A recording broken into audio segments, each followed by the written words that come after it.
Vamos a comenzar. A ver. ¿Cómo se escucha así sin el micrófono?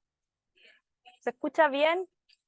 Sí, sí, a ir bajando la música. Ya, porque nos habían dicho de que el micrófono no era tan necesario, pero queríamos hacer la prueba, ¿ya? De todas maneras, para quienes van a presentar Esther, tú viendo si te interesa, si sirve el micrófono o no. Bueno, vamos a comenzar en honor al tiempo, muy agradecidas de quienes están acá, de quienes nos están acompañando. Saludarles primero que todo, darles la bienvenida a este conversatorio que denominamos Memorias del Golpe de Estado y la Dictadura, significancia histórica para la defensa de los derechos humanos y la democracia. Saludamos a nuestras autoridades aquí locales que tenemos presentes en esta actividad, al director de Departamento de Sociología, doctor Omar Barriga, a nuestro jefe de carrera de Sociología, Mauricio Retamal, y queremos invitar para dar comienzo a esta actividad al doctor Omar Barriga, nuestro director, para dar unas palabras de bienvenida y de saludo inicial. Muchas gracias.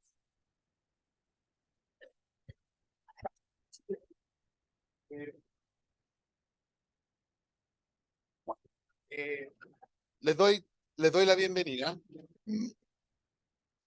en nombre del Departamento de Sociología, de la carrera de Sociología, y a título personal. Lo hago me pidieron que compartiera algunas palabras, quiero hacerlo corto, porque ciertamente yo no soy el protagonista aquí, pero mirando el título de esto, Conversatorio Memorias del Golpe de Estado y Dictadura, y pensando acerca de qué quería compartir con ustedes, fíjense que yo salí de Chile cuando Frei padre era presidente y volví a Chile cuando Frei hijo era presidente. ¿Ok? Es decir, yo me salté todo este proceso histórico. Lo viví desde el extranjero. Y además de eso, para el golpe, yo tenía 11 años. Entonces, una experiencia tremendamente extraña para mí. Ha sido muy extraño para mí vivir estos últimos días aquí. Como sociólogo, muy interesante ver lo que estaba pasando. Y lo planteo de esa manera porque las palabras que quería compartir con ustedes precisamente tenían que ver con esto. Uno de mis autores favoritos de la sociología es Charles Wright Mills. Y ustedes que han hecho introducción a la sociología conmigo han tenido que leer a uno o dos capítulos de su libro. Y en uno de esos capítulos, Mills define la imaginación sociológica como la capacidad de vincular la historia con la biografía, con esa capacidad de reflexionar sobre cómo mi experiencia personal se relaciona con lo que está pasando en mi entorno. En este momento vamos a tener la oportunidad de escuchar la máxima expresión de la imaginación sociológica, algo que en realidad me tiene muy interesado, porque vamos a escuchar sociólogos, sociólogas, asistentes sociales, pero primas cercanas disciplinariamente, reflexionando precisamente acerca de su biografía y la relación entre su biografía y la historia. Cómo estas personas vivieron procesos que marcaron a un país, pero lo vivieron frecuentemente y literalmente en carne propia. Los dejo con los panelistas. Muchas gracias.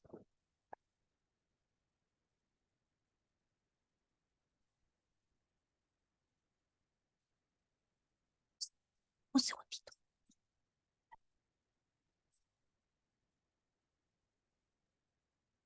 Bueno, si quieres, Esther, te sientas aquí. ¿Sí? ¿Quieres tomar asiento? Porque tú vas a sentarte, porque tú vas a presentar más tiempo, entonces ponte abajo. ¿Ah? Ya. Bueno, antes de pasar la palabra a Esther, quería compartir un textito muy breve. Lo voy a leer, ¿ya? Este evento, esfuerzo conjunto del Departamento de Sociología de la Universidad de Concepción y la Coordinadora de Estudiantes de Sociología, se suma a las múltiples actividades de conmemoración de los 50 años del golpe de Estado en nuestro país. Espacios de encuentro más necesarios que nunca en tiempos de una peligrosa avanzada negacionista que busca distorsionar la historia reciente de Chile y dejar en el olvido las décadas de violencia, muerte y dolor, pero también de lucha, esperanza y resistencia. Reconectar con la memoria colectiva, abrirle paso, honrarla, darle su lugar, es una tarea vital para la construcción de futuros democráticos, inclusivos, dignos y por sobre todo honestos. Porque un pueblo sin memoria es un pueblo sin futuro, desde la sociología y las ciencias sociales no debiéramos ni por un segundo dudar de nuestra misión y compromiso con el rescate, reconstrucción y visibilización de la memoria histórica de nuestro país. Este conversatorio busca encaminarse en esta dirección, abriendo un espacio para el encuentro de relatos, experiencias y perspectivas que nos invitan a mirar el pasado y con él imaginar otros futuros y otros mundos posibles. Como no quisimos dejar afuera a quienes no nos pueden acompañar hoy día en modalidad presencial, el conversatorio también incluirá la participación de 2 exponentes quienes con mucho entusiasmo han pregrabado sus intervenciones. Nos referimos al doctor Francisco José Reyes, académico de la Facultad de Sociología de la Universidad Santo Tomás, Bogotá, Colombia, y el doctor Jorge Rojas Hernández, académico del Departamento de Sociología de la Universidad de Concepción, a quienes agradecemos su participación. Agradecemos también la participación presencial de Esther Hernández Cid, asistente social, feminista y activista de los derechos humanos e integrante activa de la colectiva Urdiendo Memorias Concepción. Al doctor Manuel Antonio Baeza, académico del Departamento de Sociología de la Universidad de Concepción, y Valentina Bastías, representante de las bases de estudiantes de Sociología. Como las condiciones climáticas no nos acompañaron hoy día, esto nos forzó a modificar nuestra planificación y vamos a hacer una romería desde aquí a los cromosomas. Posteriormente a este conversatorio, eso no se va a poder hacer, sin embargo, lo que vamos a hacer es que después de este conversatorio vamos a caminar, ojalá que nos acompañen todas y todos, porque es un momento muy bonito, muy importante, muy simbólico. Vamos a terminar en el hall de acceso principal de la Facultad de Ciencias Sociales y ahí vamos a cerrar con una música y con una ceremonia que prepararon también las y los estudiantes de Sociología para rendir homenaje a los estudiantes de Sociología víctimas de la dictadura, ejecutados y detenidos desaparecidos. Sin más preámbulo, entonces, le dejo la palabra a Esther para que nos pueda compartir su testimonio.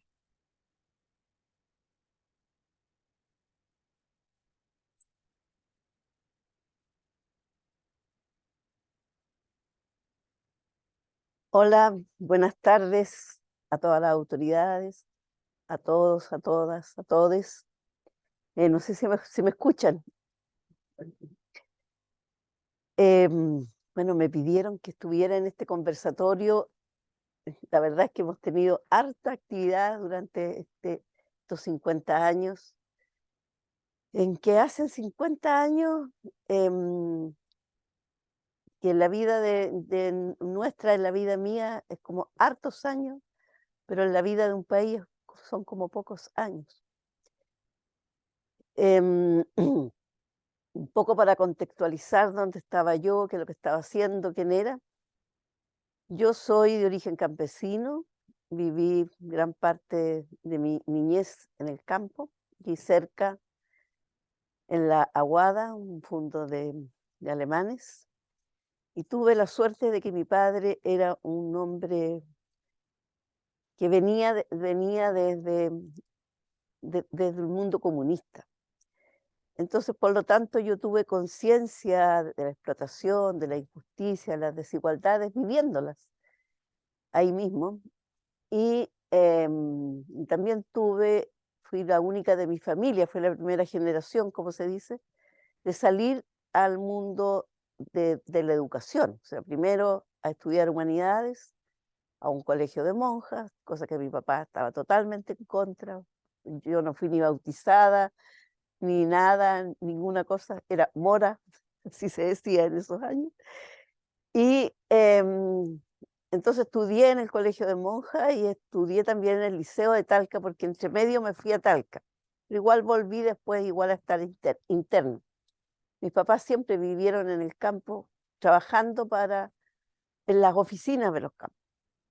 Entonces teníamos también otro estatus diferente a los demás. Teníamos otro estatus diferente a los demás a los demás inquilinos, campesinos, ¿cierto? Afuerinos que llegaban. Y después me fui a estudiar a Valdivia, a la Austral, pedagogía en castellano, pero mi sueño era estudiar servicio social. Mi mamá había muerto y lo que más había pedido era que yo fuera visitadora social, porque en esos años era visitadora social.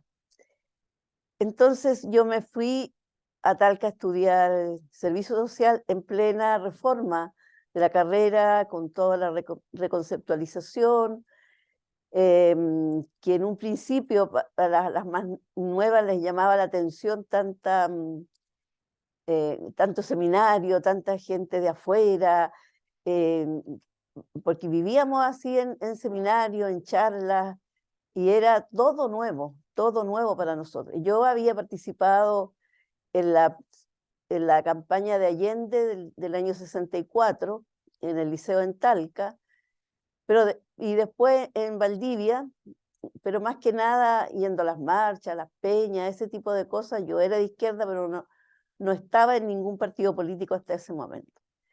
Y así es que el golpe, el 11 de septiembre del 73, me encontró estudiando el cuarto año ya de la carrera de servicio social, y el mismo día fuimos a la universidad. Yo me desperté y había marchas militares.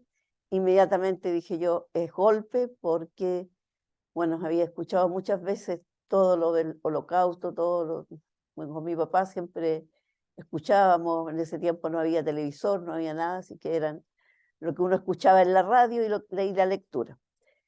Así es que yo inmediatamente me levanté y dije, es golpe. Y le fui a avisar a mis compañeras, pero el día anterior había pasado un compañero del MIRA a decirnos que había movimiento de tropas en Valparaíso, que algo pasaba.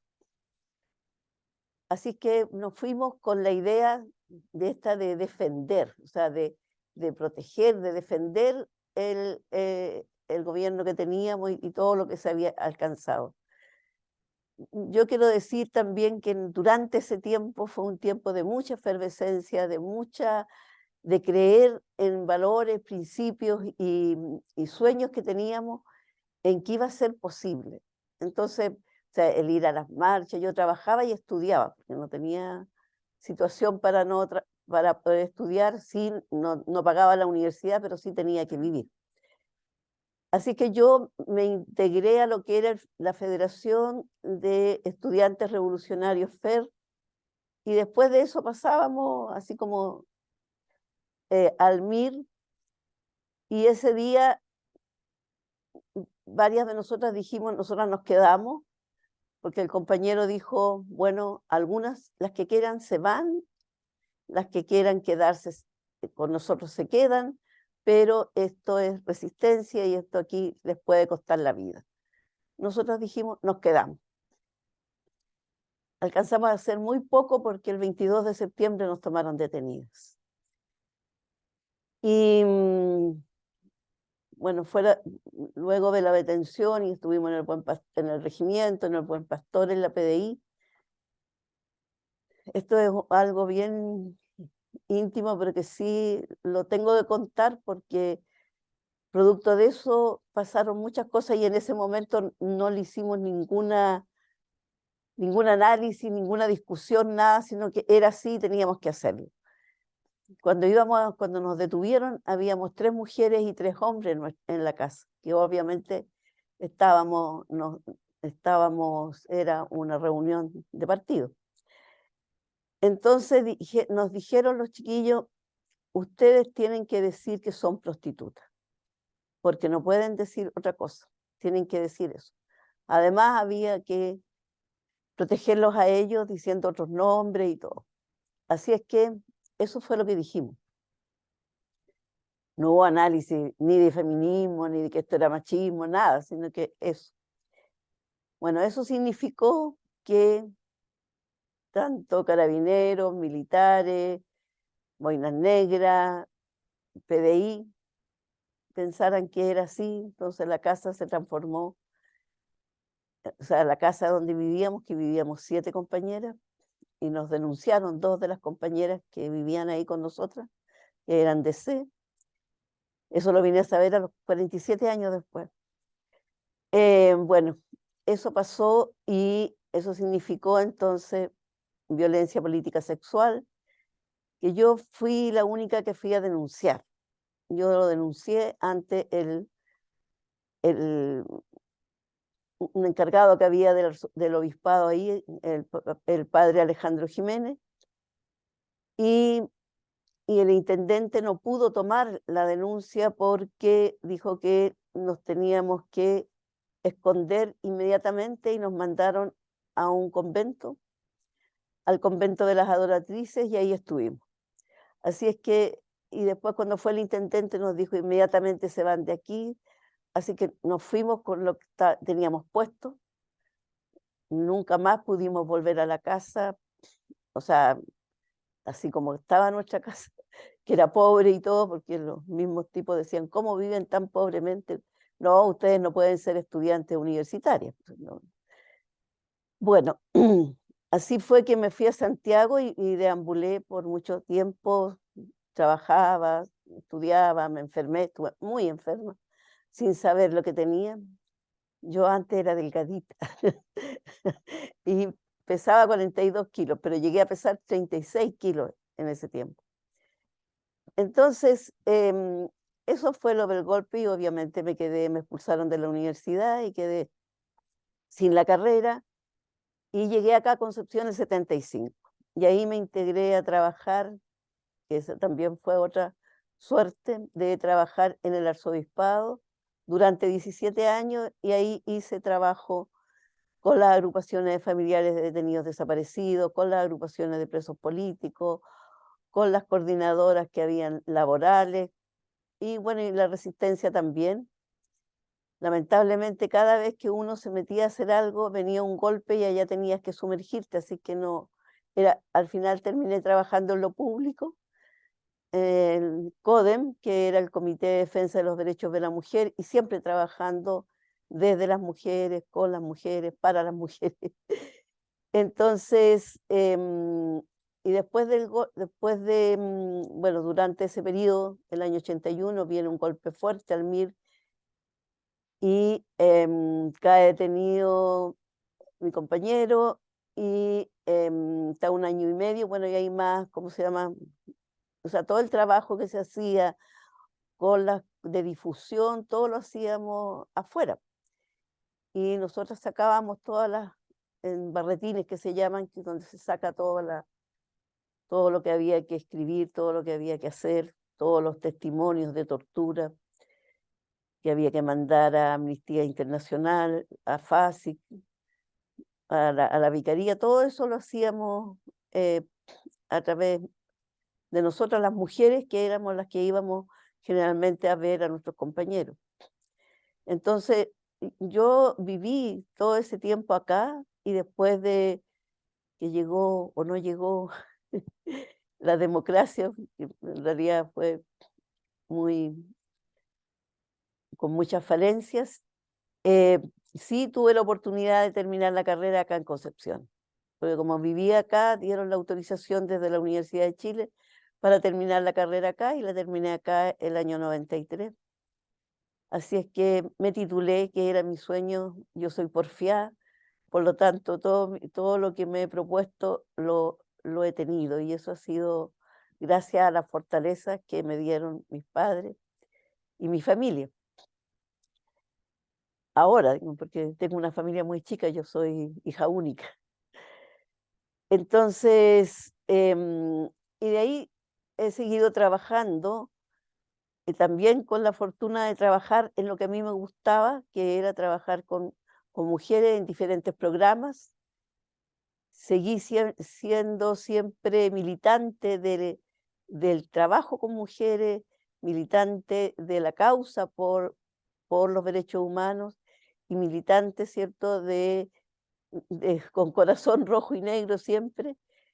Y ahora, desde los 40 años del golpe, que empezamos a trabajar con mujeres que habían vivido situaciones de represión política, primero hicimos una red de mujeres por la memoria, Y ahí y visibilizamos que también habíamos habido muchas mujeres detenidas, fuera cierto de las detenidas desaparecidas, ejecutadas, y también levantamos las mujeres ejecutadas y detenidas desaparecidas de aquí de la región, porque siempre aparecía como Santiago, pero de aquí de la región no aparecían las compañeras de aquí de la universidad.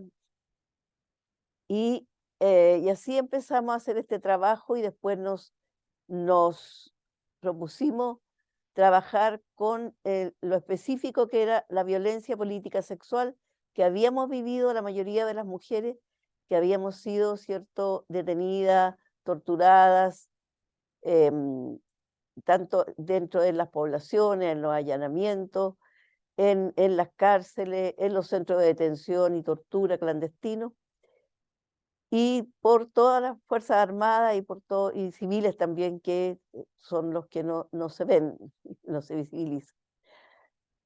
Y así lo hicimos a través del arte. Entonces hicimos un mural primero, un mural fotográfico, todo esto con jóvenes, porque fueron las jóvenes feministas de esta universidad y de otras universidades quienes nos interpelan para que trabajemos este tema a través del arte. Después hicimos la obra de teatro, hicimos un libro y también hicimos la obra de teatro digitalizada y tenemos un documental. Todo esto en 10 años, porque la vida ya, todas tenemos entre 60 y 75 años, las que tenían 15 años para el golpe, las que tenían 14 años, tienen 67, 68 años, no me acuerdo, pero esa es más o menos la edad nuestra de todas las que conformamos la colectiva Uriendo Memoria, y que tenemos el deber, nosotros decimos tenemos el deber ético, político y revolucionario de seguir mostrando, de seguir visibilizando estos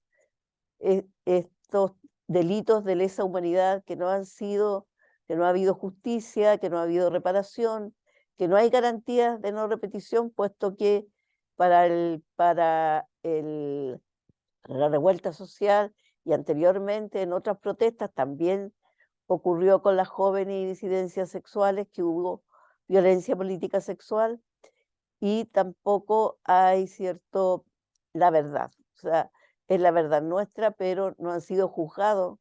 Solamente ahora, a 49 años, salió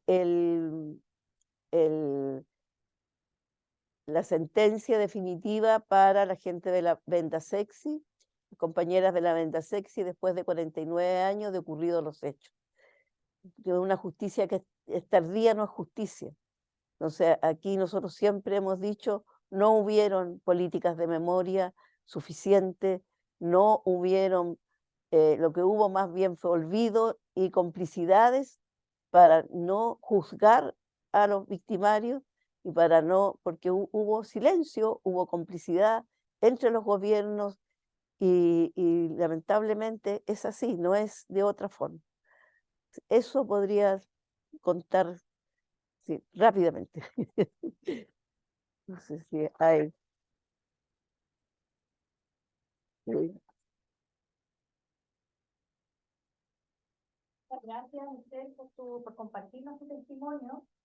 Esther se tiene que retirar más temprano, lamentablemente, porque tiene un compromiso médico. Entonces quisimos dejar unos minutitos de interacción ahora, porque después ella se va a tener que retirar. Entonces, si alguien quisiera hacer algún comentario, hacer alguna pregunta, Esther, este es el momento.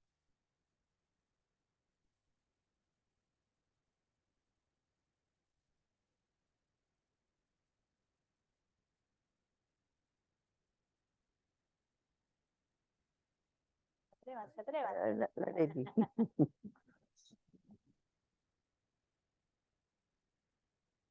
Hola, buenas tardes a todas, a todos y a todos.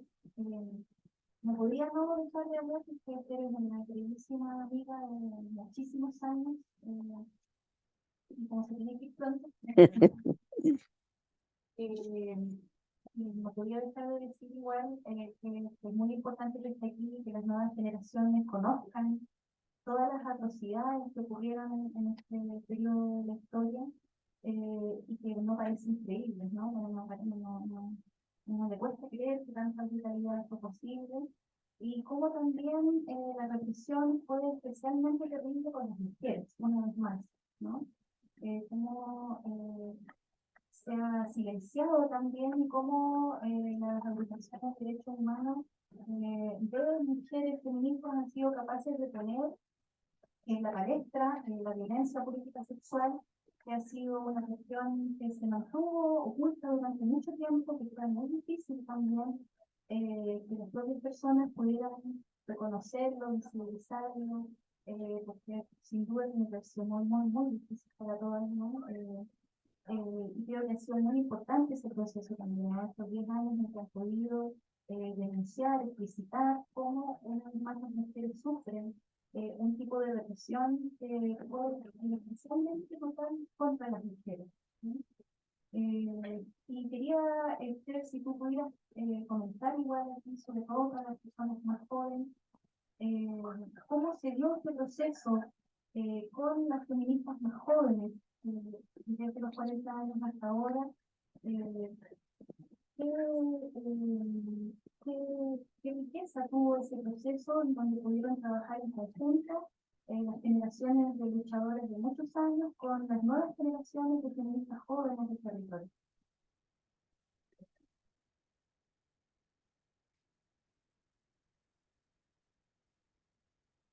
Gracias, Ariel. A ver, este proceso yo creo que hubo mucha confianza en primer lugar, pero además porque las feministas jóvenes tenían conciencia, una conciencia de clase, una conciencia, ¿cierto?, desde lo que a las mujeres nos sucede habitualmente, un enfoque feminista. Creyeron en nosotras, además tienen, porque siguen trabajando con nosotras, tienen mucha paciencia. Imagínense, nosotros nunca habíamos actuado, nunca habíamos salido en una fotografía, nada. Entonces, todo ese proceso de acuerpamiento, que es un proceso de cómo vamos haciéndonos, adueñándonos de nuestro propio cuerpo, porque cuando uno vive situaciones de violación, se disocia de su cuerpo, de su mente, de todo. Entonces, ¿cómo hacíamos ese proceso de volver a juntarnos, de volver a ser a tener, o sea, a integrarnos nuevamente? Entonces, ese proceso fue con psicólogas, sociólogas, antropólogas, o sea, hubo todo un entorno muy acogedor y muy de empatía y de sororidad, que permitió que pudiéramos primero soltarnos. O sea, al principio era llanto, llanto, llanto, porque aunque hay un programa de reparación, ¿cierto?, pero las profesionales en general, o sea, en ninguna parte de la universidad en que yo he preguntado, en ninguna parte, ni siquiera hay un ramo de violencia en contra de las mujeres.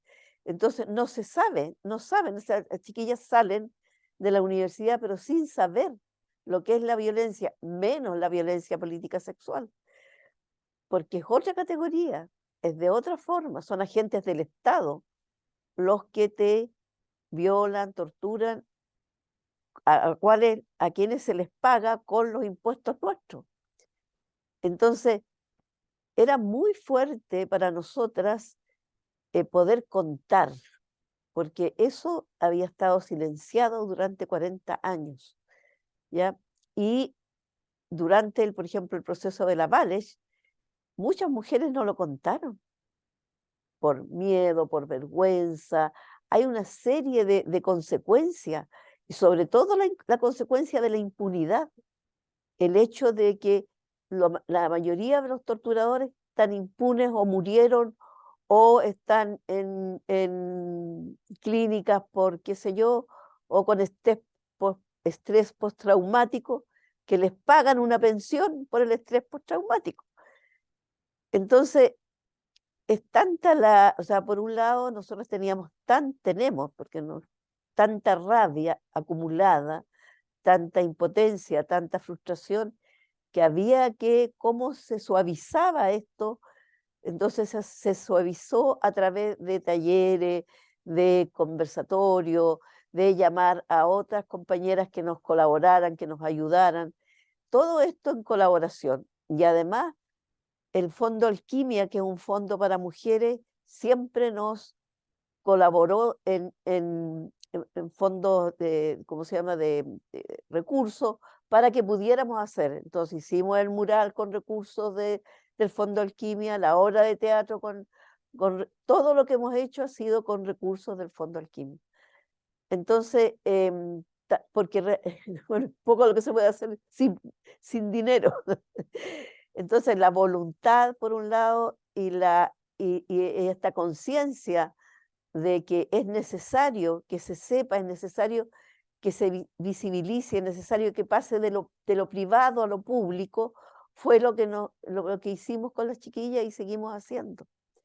Entonces, en ese proceso es un proceso que fue largo, no fue un proceso corto, y que todavía seguimos en proceso porque todavía, cuando se van integrando compañeras a nosotras, hay que hacer todo el proceso de nuevo con ellas, porque no todas lo han podido hacer.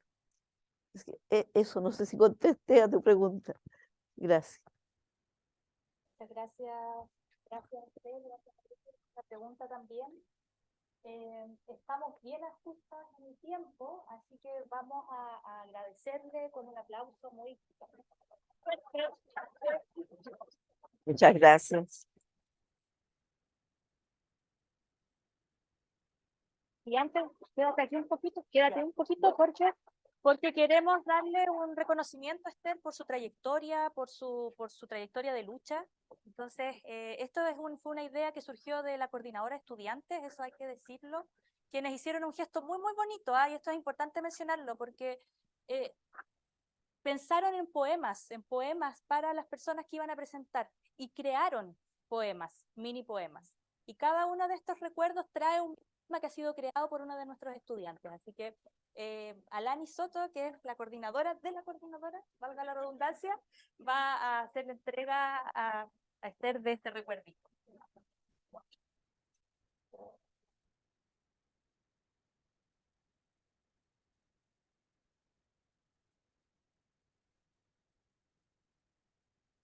Dice el poema, se los voy a compartir igual. Y un día quisieron apagar la llama de mi alma, no sabían que dentro de mí el fuego era a base de memoria. Muchas gracias, Esther. Muchas gracias. Gracias.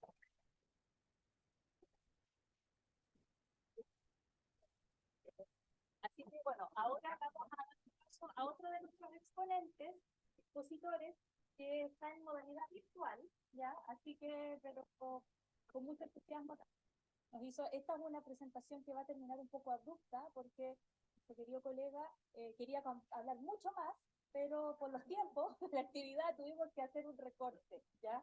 Así que Daniela hizo todo lo posible. Se lo imaginan ya. Bueno, ahí está. El inicio está un poquito bajito el sonido, pero después se sube también, había que avisar.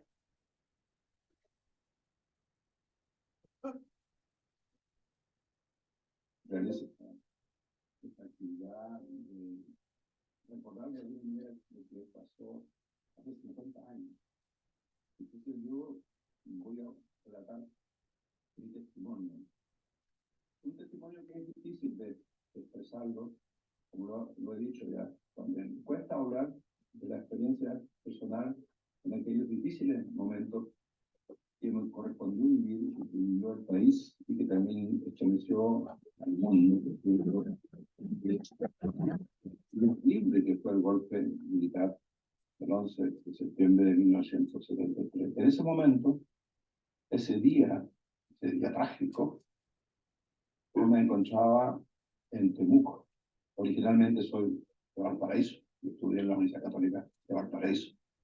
Me encontraba en la ciudad de Temuco con mi familia, mi señora y mi hija, que apenas había cumplido un año. Hemos trasladado a Temuco para trabajar en primer lugar en la universidad, no sé, de la Católica de Santiago, en el Departamento de Educación. Yo había estudiado filosofía, entonces me dedicaba al tema de la filosofía de la educación. Y en el momento del golpe era director del centro INACAP, que era una institución que tenía prácticamente apoyo de las Naciones Unidas, del Instituto Larilo, digamos, la Laboral Internacional, y se dedicaba a la capacitación de trabajadores en la región en ese instante. Y era un instituto a nivel nacional. Ese día, entonces, el 11 de septiembre, yo escuché por la radio temprano que se había producido un golpe militar en el país. Y esto ocurría, teníamos, digamos, no sé, teníamos, digamos, la idea de que si ocurría, iba a haber una represión muy fuerte, y por lo tanto tendríamos que abandonar nuestras casas, de alguna manera buscar una forma de refugio, de protección, para no ser detenidos. De manera que ese día yo me retiré, con mi familia nos retiramos de la casa, y nos fuimos a vivir a la casa transitoriamente de un familiar que esperábamos que no tenía dificultades, que vivía, digamos, en la misma ciudad. Y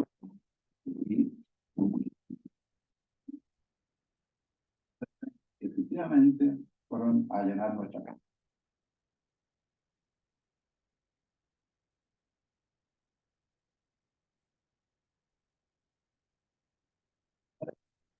Digamos,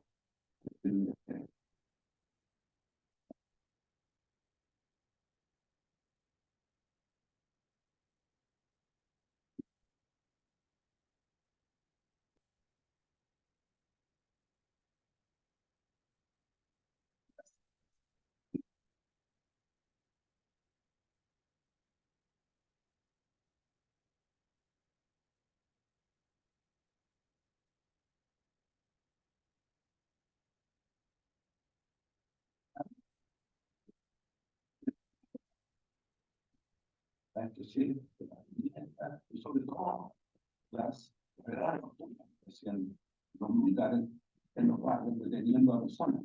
No podía dormir prácticamente, sintiendo los ruidos, digamos, de los vehículos entrando a distintos tipos de casas en los barrios, de manera de que también a la larga era prácticamente imposible tener una seguridad de que no nos iba a pasar nada, digamos, en la ciudad, con los distintos barrios. Y en ese caso tomé la decisión de ir al campo. Era importante el gobierno de Allende, ¿no es cierto?, de poner final de refundio, y habían entonces empresas cooperativas de campesinos y algunas empresas estatales públicas. Entonces, teníamos, digamos, acciones con algunos campesinos que lo hemos apoyado para su organización sindical, que era bastante importante. De manera que nos fuimos, digamos, al campo durante el toque de queda. Hubo varios días, mucho tiempo hubo toques de queda. Entonces nos fuimos al campo con un amigo, un colega, digamos, con el que yo también trabajaba, que conocía, digamos, hacia el interior, hacia Villarrica, y fuimos caminando en forma vespertina durante ese toque de queda, por las noches, por el ferrocarril. Llegamos, me recuerdo, de madrugada, habrán sido las 3 de la mañana, en medio, digamos, de tiroteos que se sentían por todos lados, porque eran acompañados por civiles, ¿ya? Habían muchos civiles organizados, ¿no?, militarmente, que también ejercían labores de represión, de detención. Llegamos a la casa de una familia, digamos, campesina.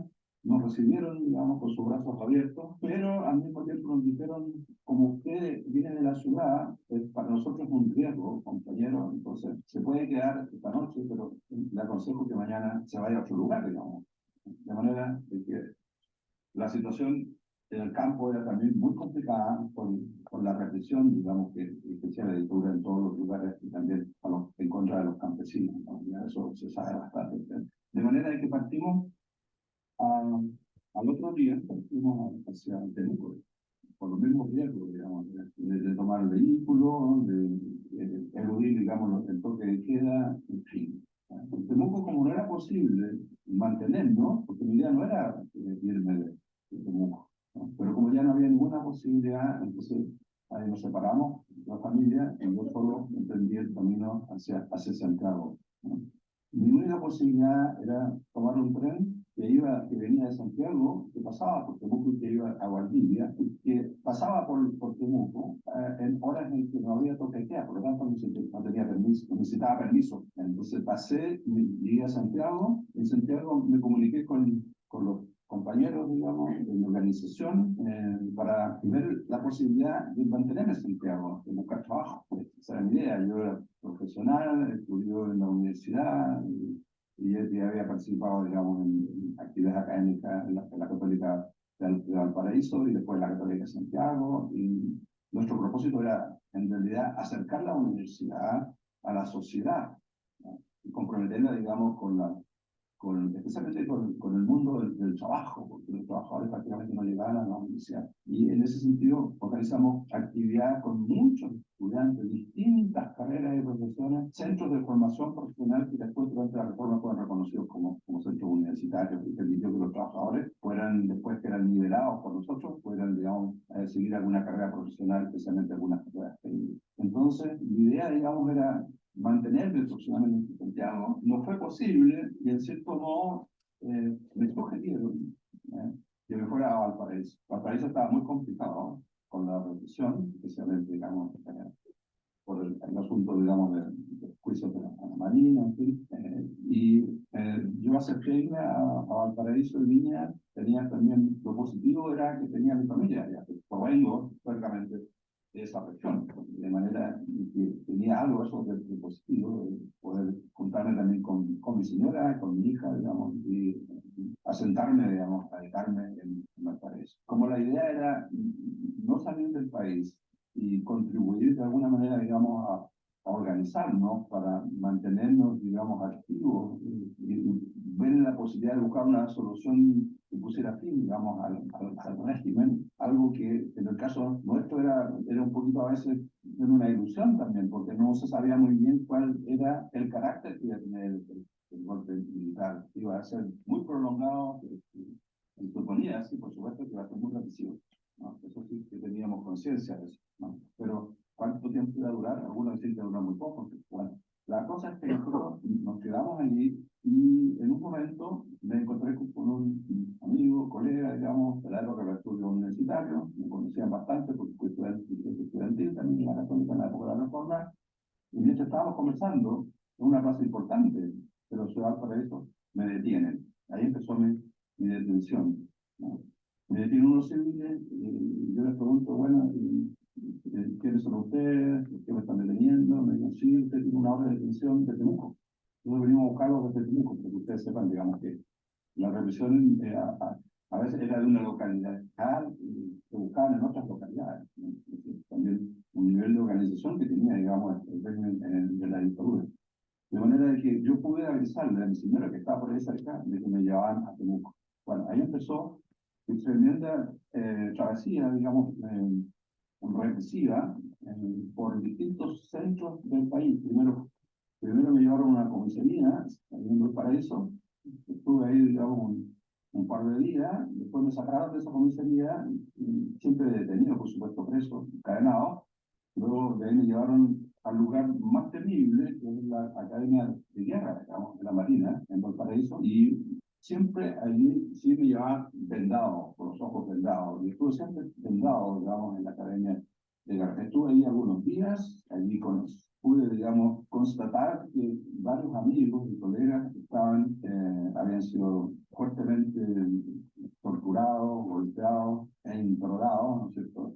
Y algunos, digamos, pude reconocer. Siempre, como digo, estuve vendado y en el suelo. La Academia de Guerra fue, digamos, se destacó, digamos, por las medidas represivas, por la dureza, digamos, los, la gente, digamos, de la Marina y la manera como trató a los presos. ¿Ya? Me interrogaron, me golpearon, me preguntaban sobre algunas actividades políticas, no tenían demasiada información mía. Yo suponía que estaba en transición y que me iba a llevar a otro lugar. Y efectivamente, después de estar algunos días ahí en la Academia de Guerra, y de sufrir lo que sufrían también los otros colegas que eran mucho más golpeados y que estaban también involucrados en temas más complicados, digamos, de acusaciones relacionados con el tema de infiltración a la Marina por parte de la historia. Eso también se sabe, digamos. Bueno, un día me sacaron también con vendado, no sabía para dónde iba, en el vehículo, hasta que supe que estábamos en Santiago. Y en Santiago me llevaron a una comisaría,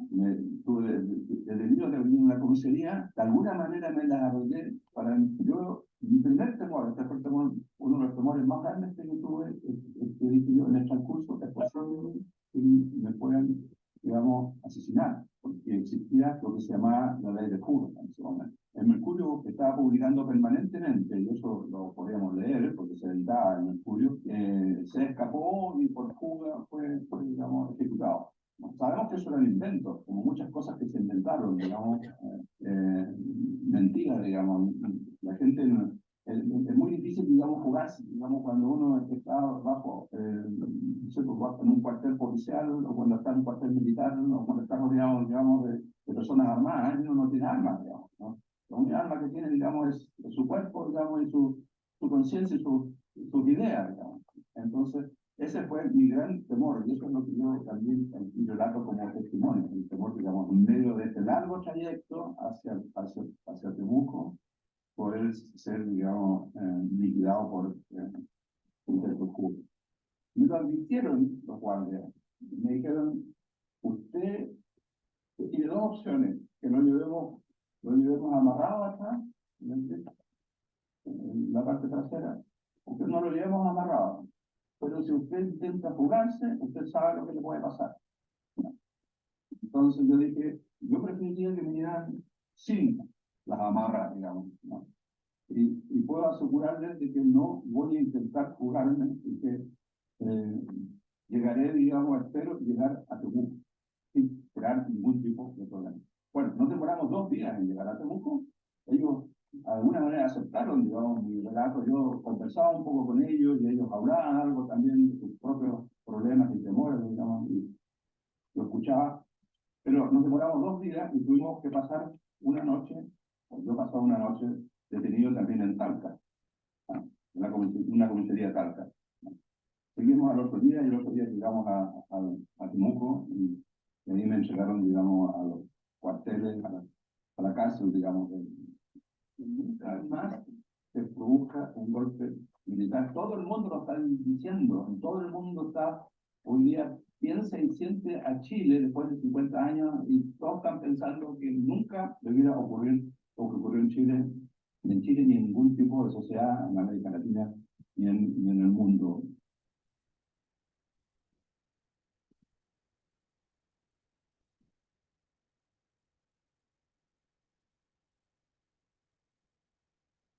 A Jorge desde la distancia, compartir estos relatos y estos testimonios no es fácil, ¿eh? No es fácil en lo absoluto poder compartirlo abiertamente, públicamente. Entonces también creo que es súper importante darle el valor a eso, a ese compartir, al compartir esas experiencias de dolor, porque hay un mensaje muy profundo detrás de esas experiencias. Jorge no está acá con nosotros y con nosotros, sin embargo, queremos simbólicamente, después ahí también eso va a quedar documentado ahí en alguna fotito, como sea, hacerle también un reconocimiento por también su trayectoria, sus experiencias.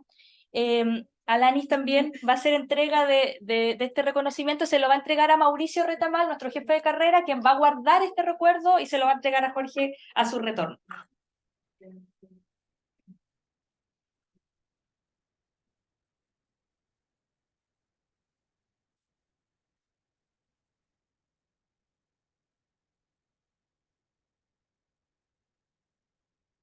Muchas gracias a Jorge, de su actualidad. Y ahora entonces vamos a volver a la presencialidad para darle paso a Valentina Bastrías, que es una estudiante de la carrera de Sociología que ha preparado también una intervención que un poco viene a compartirnos la voz también de las nuevas generaciones, cómo esta temática resuena en las nuevas generaciones. No sé, es que tengo que cargar la tablet, entonces, sí. No sé si te escucha bien así. ¿Sí? Es que necesito ayuda, entonces. Ya, genial. Bueno, esto fue una creación colectiva de parte de hartos estudiantes de sociología, principalmente de cuarto y quinto. Yo soy estudiante de último año ya, así que aquí vamos a presentar. Primero quiero agradecer a la convocatoria, a las oportunidades que me dio la coordinadora gracias, por invitarme a dar este discurso. Así que ahora voy a empezar. Actualmente vivimos en un Chile que está constantemente luchando por mantener presente la memoria en contraste con las sombras de la indiferencia y negación de esta época oscura. Es por ello que es importante el rol del estudiantado para transmitir la memoria y concientizar a las nuevas generaciones sobre los actos de vulneración a los derechos humanos ocurridos en dictadura, para así impedir esta nube de relativización en torno al sufrimiento de tantas personas que ejercían el libre derecho de la opinión, la organización y la articulación, desde diversos estamentos, mujeres, hombres y niñeces que fueron torturados, encarcelados, desaparecidos y víctimas de la violencia político-sexual. Ciertamente, esta dictadura ha dejado vestigios en nuestro orden social. No olvidemos que se implantó el sistema neoliberal que trajo consigo la Constitución del 80, en donde se consagra la privatización de la educación, agua, sistemas de pensiones y de salud. Del mismo modo, se fomenta el modelo forestal, la desnacionalización del cobre, la subcontratación, el sistema bancario en base a créditos y un plan laboral que viene a reprimir a los trabajadores y trabajadoras de Chile.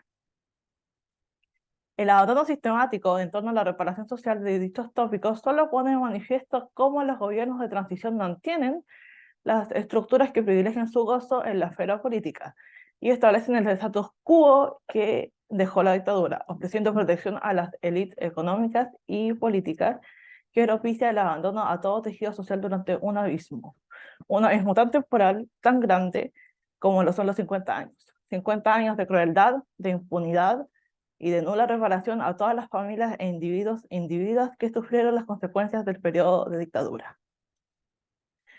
Estos acontecimientos marcaron a más de una generación. No olvidemos que repercuten las infancias y adolescencias, las cuales se vieron destruidas y quebradas por el encarcelamiento y o desaparición de sus familiares. Quienes hoy día son adultos no tuvieron una infancia plena ni libre de estragos en la salud mental y física. Las personas sobrevivientes de la violencia político-sexual, como también de la violencia y prisión política, y también las personas que vivieron en el exilio y la relegación, nos demuestran la memoria viva de un oscuro pasado en Chile, por lo que nos sentimos profundamente admiración sobre su capacidad de resiliencia. Es por esto que tenemos la responsabilidad generacional de transmitir a toda nuestra esfera la defensa de los derechos humanos, la protección de nuestra soberanía para desarrollarnos libremente y para pensar, replantear y criticar un orden social que nos sofoca y agota diariamente. Como juventudes estamos conscientes de que las causas que acomplejan a nuestros padres, madres, abuelas, abuelos, por ende a todas de nuestras labores, es seguir luchando por las garantías de no repetición y sacar la voz por las poblaciones invisibilizadas que también fueron violentadas. Un ejemplo de ello es que hasta hoy no existe un documento institucional que hable sobre las víctimas y sobrevivientes de la población LGTBQI+ y disidencias. Del mismo modo, ha habido una poca visibilización desde los gobiernos para reconocer la violencia político-sexual en mujeres, por lo que damos gracias a todas las organizaciones que se dedican a hablar de este tema, ya que muchas veces parece que es un tabú que la gente no quisiera escuchar. Tampoco podemos obviar el ahogo sistemático de los pueblos indígenas durante la dictadura, en donde se agravó la destrucción de su cosmovisión y de sus espacios naturales. Por tanto, es necesario seguir en la lucha por la memoria de miles que fueron silenciados y censurados, con el objetivo de que acontecimientos como el golpe de Estado del 73 no se vuelvan a repetir nunca más. Las heridas de nuestras comunidades hasta el día de hoy expresan incertidumbre, heridas que nos sanan por el constante apuñalamiento de la clase política al pueblo. Es por eso que nos preguntamos, ¿hasta cuándo tendremos que soportar la indiferencia y la vejación? ¿Cómo es posible que en nuestros días tener que hablar del golpe signifique tener una posición o un ideal cuando los acontecimientos han sido claros y dejaron huellas en la gran mayoría de la comunidad chilena? La oscura experiencia de la dictadura nos enseña a ser más sensibles, más receptivos con uno u otro. Nos enseña a que el afecto y el compañerismo nos ayuda a abrir las puertas para empatizar en conjunto con nuestras esferas sociales y así aportar a la memoria como un método de sanación transgeneracional.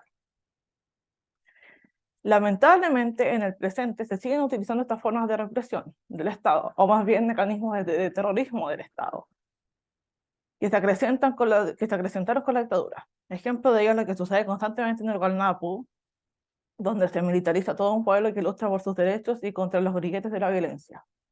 Otro ejemplo fue lo ocurrido con la revuelta popular, que vino a rememorar los tiempos dictatoriales a través de la represión por parte de fuerzas de orden público y fuerzas armadas. Por medio de la detención ilegal, la violencia político-sexual, los traumas oculares, asesinatos, entre otros crímenes que han sido considerados dentro de una vulneración sistemática a los derechos humanos. Nosotras y nosotros, estudiantes de Sociología UDEC, hacemos el ejercicio de memoria en torno a este acontecimiento.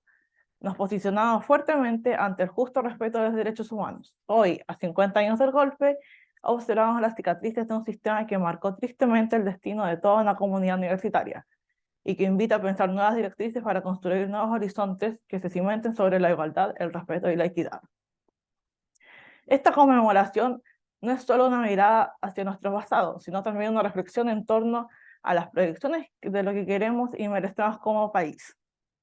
Es necesario construir puentes de reparación a todas las víctimas y sobrevivientes de dictadura, a todas las personas que consolidaron luchas con su sacrificio y valentía. Con esto, como estudiantes de sociología, tenemos el deber de mantener la incesante llama que enciende los corazones de tantas y tantos en la lucha por un Chile digno, que garantice la reparación y la no repetición de un sistema permeado por el fascismo. No queremos hacer un llamado al idílico diálogo con el negacionismo, porque no se logra nada al establecer acuerdos con el estamento que relativiza el dolor, elementos que repugnan y solo estorban en la construcción de reparaciones. Situación que la clase política solo toma en cuenta como una parte más de un proyecto que no tiene ni la más mínima chispa de compatibilidad con los intereses y demandas generalizadas de un pueblo tan violentado como el nuestro. Aquello a lo que la clase política le da la espalda, nosotros como estudiantes, como futuros sociólogos y sociólogas, debemos hacer frente, responder desde nuestra disciplina a todas las comunidades de abajo, a construir conocimiento enriquecedor que se haga cargo de este abandono institucional y que haga sentido en la población, citando los hechos históricos, como por ejemplo la fecha que estamos conmemorando hoy en día. Tenemos conciencia de que los procesos políticos que se están llevando a cabo actualmente en nuestro país son completamente desalentadores, lo cual solo pone de manifiesto la necesidad de reivindicar nuestro compromiso como comunidad para seguir luchando incesantemente por conseguir un nivel de equidad y justicia que solvente todas las grietas de este nefasto sistema. En conclusión, el transcurso de estos largos 50 años nos ha permitido ser más conscientes y reaccionarios contra la impunidad, a no quedarnos callados ni calladas ante un arma que nos apunta constantemente hacia el corazón, un corazón en llamas que consumirá a todo organismo que se atreva a pasar por encima y pisotear a todos y todas los que conformamos el pueblo de este vasto y desigual territorio llamado Chile. Muchas gracias.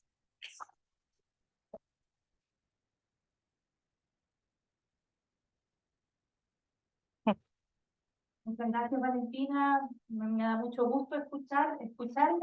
Sé que esta es una voz colectiva, escuchar esa claridad, escuchar esa lucidez en este relato, así que algo estaremos haciendo bien. Esperemos. Queremos también dejarle a Valentina un agradecimiento por haber sido la voz de este relato colectivo, y le quiero pedir a Cristian Salazar, también de la coordinadora, que nos entregue ese... Muchas gracias por su primera por sus palabras.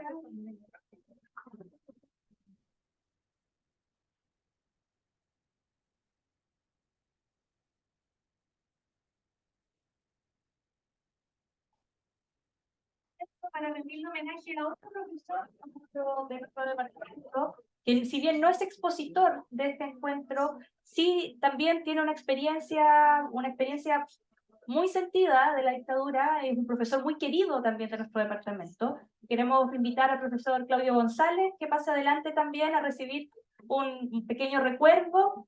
Los estudiantes también le escribieron un poema especial para entregárselo, y le vamos a pedir a Cristian también que se acerque y que le entregue este homenaje de reconocimiento a nuestro querido profesor Claudio González.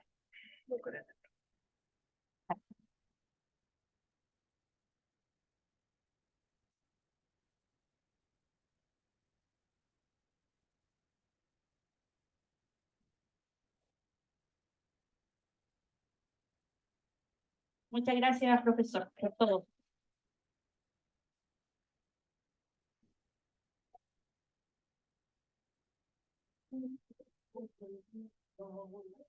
Colega, profesor, quisiéramos que se dirigiera el público acá un poco de memoria también para este día tan importante, para el departamento, por ejemplo. Unas palabras. Sí.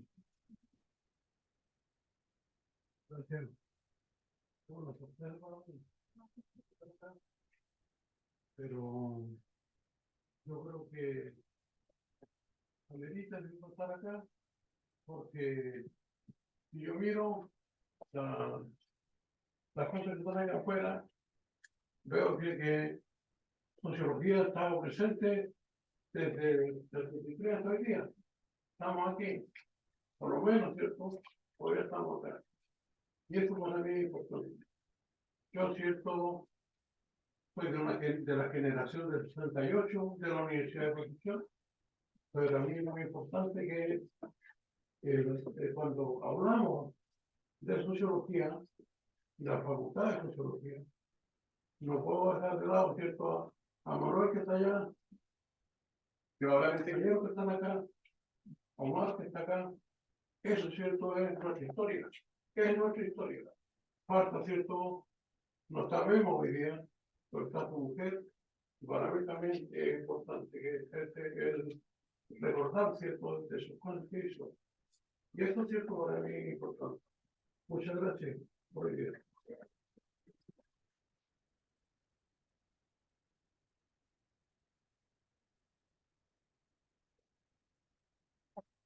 Muchas gracias Claudio, gracias Valentina.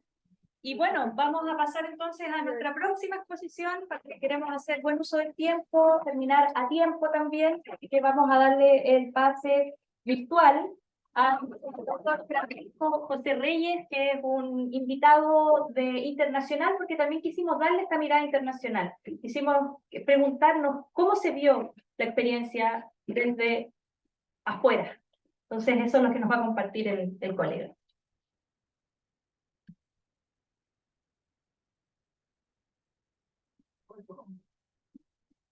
Bueno, mi nombre es Francisco José Reyes y yo pertenezco a la generación de personas que en aquellos años, del 1970, en los años 70, ya estábamos militando políticamente. Yo estaba en ese momento en la educación secundaria. Era un momento de mucha politización en América Latina. Bueno, tú, en esa época, ¿dónde estabas? ¿Dónde estabas estudiando? ¿En qué país? Para el público. Sí. Claro, yo soy colombiano. En el año 73 yo estaba estudiando en un colegio nacional. Estaba en quinto de bachillerato. Tenía en ese momento 18 años y ya era un militante de la izquierda revolucionaria. Okay. Entonces estábamos siguiendo todo el acontecimiento muy intensamente desde Colombia, como toda la juventud latinoamericana. Cuéntanos cómo vivieron el golpe y qué pasó en Colombia durante el golpe chileno. Bueno, es uno de los días más tristes de mi vida política, porque, como ya he comentado, estamos siguiendo muy a tanto el proceso chileno, en el marco de un debate que creo que hay que tener en cuenta, que se debatían dos enfoques de la... Una, el tiempo de un proyecto revolucionario armado para intentar el socialismo, cuyo modelo obviamente era la revolución cubana, pero otro, seguir con mucha expectativa la incidencia de la vía chilena del socialismo por una vía electoral que pudiera a través de reformas llegar al socialismo. Entonces eran los grandes debates de la izquierda y andábamos muy pendientes. El golpe particularmente, primero hubo un antecedente cuando el tanquetazo del 29 de junio fue muy preocupante. Yo como era, y los consideraba que, como toda la izquierda en general, que el golpe era inminente y con toda sinceridad no creíamos en decir y contentarnos con que el ejército chileno era un ejército profesional. Eso no nos daba tranquilidad y seguridad. Exactamente el día del golpe, el 11 de septiembre, yo me acuerdo, me levanto muy temprano, mi padre me informa que se está produciendo el golpe. Para mí no era una cosa inesperada. Lo que yo creí y siempre guardaba la esperanza era que en Chile la izquierda hubiera tomado las medidas para resistir social y militarmente el golpe. Había una leve de esperanza en eso. De manera que entonces, pegado de la radio, quiero conectar y comentar que en ese entonces las imágenes de televisión, del bombardeo de la moneda y todo eso, no se vieron en Colombia en directo, porque aunque haya televisão satelital, las restricciones de la información de la dictadura no circularon. Lo que se tenía era información por radio muy fragmentada de que se haya, me acuerdo perfectamente, la sublevación de la marinería por supuesto, en Valparaíso, pero después las incidencias del golpe no. Hacia el mediodía sí, ya llegaron noticias del bombardeo, eran noticias por radio, no imágenes visuales. Solo las imágenes visuales se pudieron ver en los noticieros por la noche. Y por la noche me acuerdo dramáticamente de donde sale la escena que sacan el cuerpo de Allende y la noticia es que Allende había muerto. Pues para nosotros era simple y llanamente que Allende había muerto asesinado y que había muerto combatiendo. Años después se supo que fue un suicidio. Pero fue un momento muy doloroso. En ese momento, en el colegio, con los grupos políticos que nos movíamos, discutimos la cosa y al final de la tarde salimos con un grupo de estudiantes, yo particularmente lideré eso, y fuimos a la Embajada de Estados Unidos que quedaba cerca de nuestro colegio, a protestar, pero éramos muy pocos jóvenes protestando, y realmente la protesta se dio un poco más fuerte, fue en el centro de la ciudad, pero fue una reacción puramente espontánea, porque por supuesto esto no estaba preparado. Días posteriormente, después sí hubo ya mayores movilizaciones y hubo mucha reunión siguiendo el golpe, pero quiero que ustedes entiendan, jóvenes chilenos, que este acontecimiento fue muy doloroso para toda la izquierda revolucionaria, porque vivíamos el proceso chileno como en carne propia. Entonces hubo foros, debates con las noticias fragmentadas. Ya al otro día, a los 2 días, las noticias eran claras de la dictadura iba a ser sanguinaria. Yo me acuerdo escuchar tal vez en onda corta uno de los bandos del ejército chileno o de la Fuerza Armada chilena, donde pedían que se presentaran una serie de figuras de la Unidad Popular. Me acuerdo que se hablaba de Oscar Gaetón, de Mapu, y se hablaba de Jack Chunchón. No sé si nombraban al Altamirano, pero ya era ya sabiendo que Allende había muerto. Y empezamos a tener días después las primeras noticias de los fusilamientos. Días después supimos muy borrosamente, porque había mucho rumor, mucha información incierta, de la muerte de, por supuesto, de Víctor Jara, que era un cantante que todos conocíamos y seguíamos. Y desde luego yo lo voy a decir claramente, yo muy expectante de lo que pudiera ser el MIR. Nosotros sabíamos del periodo que sacaba El Rebelde, y sabíamos también de la revista Punto Final, sabíamos un poco la postura más revolucionaria del MIR, sabíamos de la existencia de Miguel Enríquez, pero eso fueron 10 años posteriores, pero lo que quedó fue la sensación del aplastante golpe y la actitud de las élites aquí en Colombia, pues no justificaban el golpe, pero en el fondo, no abiertamente, pero en el fondo más o menos estaban a favor. Y claro, a ellas también las desconcertó la inusitada violencia del golpe, que se fue sabiendo días después. Bueno, esas son las primeras reacciones. Sí hubo después ya movilizaciones organizadas por la izquierda, protestas en la calle, y ante, creo, yo no soy una parte, pero sí creo que hicieron unas de ante la Embajada de Chile y ante pues, en distintos lugares de Colombia. Particularmente quiero decir esto, el movimiento estudiantil universitario y el movimiento estudiantil de la secundaria, que era realmente un movimiento politizado, claro, con apoyo de algunas organizaciones sindicales, desde luego. Eso es de la mente que se puede decir. Bueno, y por reacción de algunos periodistas intelectuales, vale la pena destacar a Antonio Caballero, y quiero destacar la figura de Carlos Vidales, un colombiano que vivió en Chile. Él llegó unas 2 semanas después del golpe, se tuvo que asilar, de hecho, la embajada colombiana tuvo que meter ahí y lo dejaron salir, y Carlos Vidales dio una conferencia ya que fue como por la razón política de los acontecimientos, digamos, si el golpe fue el 11 de septiembre, estoy hablando más o menos para los primeros días de octubre, o finales de septiembre, 28 de septiembre, etc. Por ahí, Carlos Vidales dio una conferencia donde dio el primer balance del golpe tan tremendo, y si no estoy mal, ya por esos días también hubo otra noticia. Esa sí me acuerdo que hubo más informes noticiosos, la dictadura pues dejaba, pero que fue la muerte y el entierro de Pablo Neruda, que fue también otro segundo golpe, ¿no? La muerte del gran poeta chileno. Es un septiembre muy doloroso, pero políticamente muy significativo, sobre el cual quisiera comentar algunas cosas a posteriori. Eso es lo que te puede decir Robinson. Pertenezco a esa generación por cultura. Gracias, Francisco. Mira, la segunda parte de esta charla para los estudiantes de acá de la Universidad de Concepción. Pensar, pasó una dictadura, ¿cierto? Pasó una dictadura atroz. Luego vino el retorno a la democracia y se empezó la defensa de los derechos humanos. Ya empezaban durante la dictadura, Sí. de hecho, ya había defensa de los derechos humanos. Se llegaban a ustedes informaciones en un país también muy azotado por la violación a los derechos humanos. Sí, sí, claro, claro, pero nunca con una dictadura de ese porte. Habría lugar después de establecer las comparaciones entre Colombia y Chile. Primero, una comparación fundamental. Colombia no ha tenido el movimiento social tan fuerte que tuvo Chile, y quiero decir una cosa importante para entender la clave actual. En esa época en Chile había una tradición de lucha de clases y de constitución de clases modernas, una clase obrera de las más sólidas de América Latina, organizada con las CUT, con partidos políticos, el Partido Comunista Chileno, el Partido Socialista Chileno, con una tradición política incomparable en Colombia. Ese desarrollo político no lo había. Yo creo, y eso quiero que lo sepan ustedes fueron la vanguardia en ese momento como país de un proceso, el proceso político más rico en América Latina en los años 70.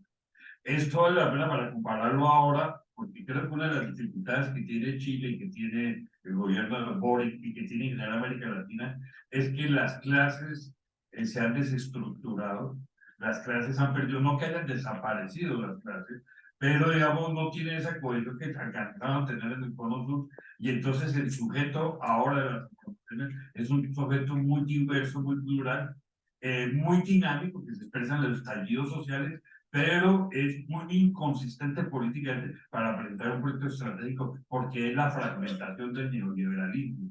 Entonces, esto es un cambio histórico fundamental. En cuanto a los derechos humanos, desde luego, las primeras reacciones fueron ya cuando vimos lo de la gente en el Estadio Nacional, confinada, presa, los desaparecidos, y fue más, y quiero señalarlo, fue obra más de las cancillerías o las embajadas de países europeos, de Suecia, por ejemplo, que de las mismas embajadas latinoamericanas, que en el Congo, de alguna u otra manera, los regímenes aceptaban la dictadura, nunca la cuestionaron mayormente.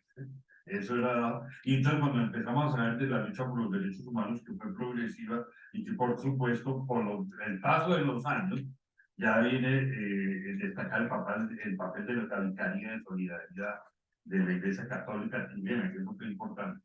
Me acuerdo, sí, nosotros alcanzamos a conocer algunos periódicos ya de la existencia del MIT que llegaban muy a cuentagotas con alguna información. En el año 74, por ejemplo, nos enteramos con mucho dolor de la muerte de Miguel Enríquez, murió combatiendo, pero en general ya 74, 75 también empezaron a llegar a Colombia exiliados chilenos que nos contaban los detalles.